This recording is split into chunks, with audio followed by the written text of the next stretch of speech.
Thank you very much, and it's such a pleasure to be here. As I said to Donna, this isn't my usual audience because normally I'm talking to people who are already in the public workforce system, but I'm so delighted to talk to you today because in my position I've been able to go around to cities that I never really had the opportunity to visit before and really see the pain on Main Street. But the one unifying piece that everyone talks to me about, whether it's in Michigan or Ohio, whether it's in Oakland, California, or Seattle, whether it's in Philadelphia, Boston, it doesn't matter. Everybody believes that small business is the key to this recovery. So that's the reason that I'm so excited to talk to you today. Everyone believes that in the United States, the American dream is still that you can have a creative, innovative idea and you can build it into a business that can sustain you and your family and also create jobs. So I'm excited to be here because we have a small part to play in that. You might say, what's somebody from labor doing here? Because you might say, labor is OSHA, labor is regulation, labor is a problem for small business. Hopefully that's not true for any of you, but let me tell you, my piece of the Department of Labor under Secretary Solis is employment and training. And one of the things that we know small businesses need are really flexible, really talented, multitasking employees.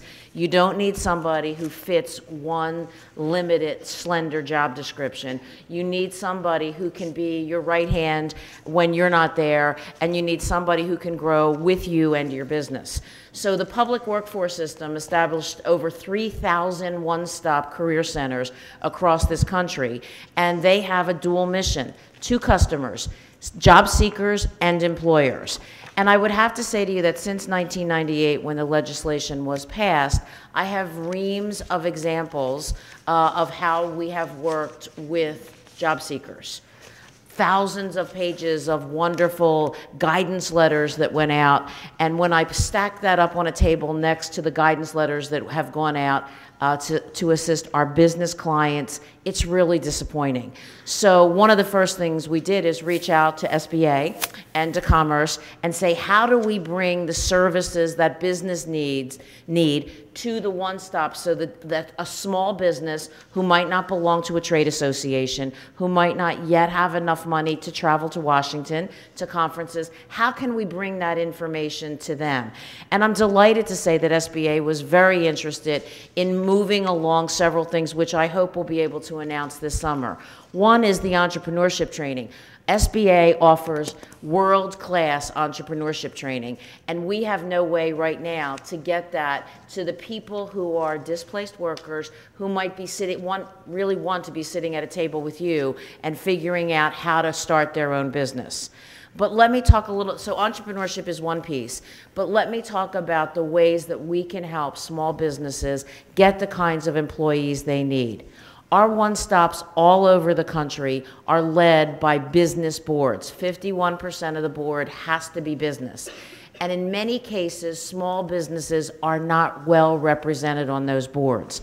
I urge you, when you go back home, make sure that you're getting engaged with that board, making sure that you're driving the decisions they're making on how to use their money, because all the decisions on how they spend their money are made at the local level.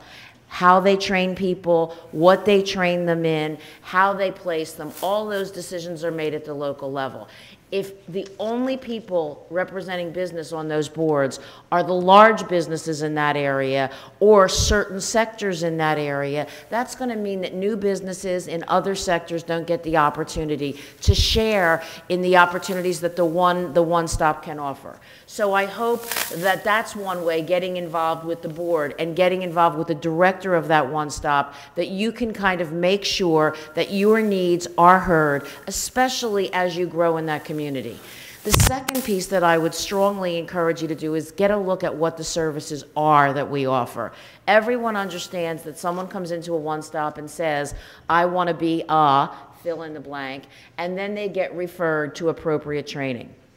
What we also have that's also not well advertised and well utilized is customized training.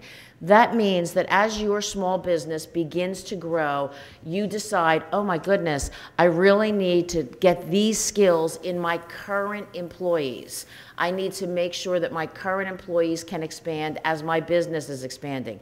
Let's take a simple example, like complicated software. You're going to change how you manage your inventory, and you're going to have your 6 employees have to get immersed in this new software within a week. You only have 6 employees. You can't shut down for a week to do it. What do you do?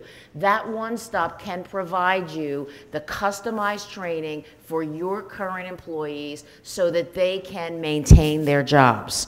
They also can help as they develop that customized training to keep it on the shelf so that as you grow your employees, or as you're backfilling employees that leave, they can make sure that that training is available for you then and there. You don't have to wait. All the services are without cost. And clearly, we want you, lastly and most importantly, to list your jobs with the public workforce system. We know that people that come from families and backgrounds without personal networks, they don't get a chance at a job unless it's listed in the public system. The best way to make sure you're getting the most diverse workforce, the best way for us to make sure that people from low-income backgrounds, many people of color, the best way for us to make sure that they get a chance at those jobs is to have them listed in the public system. And if we list them in the public system, we know that those people without personal networks in the business area can not only qualify for those jobs, but we know they're going to be the most loyal employees. So 3 things that I ask, and clearly we have lots of information on other things on our website. We're trying to do a lot of work that's innovative, trying to get the word about our commitment to business out there. We hope that you'll give us lots of suggestions, and I certainly, again, thank you for the invitation and look forward to your questions.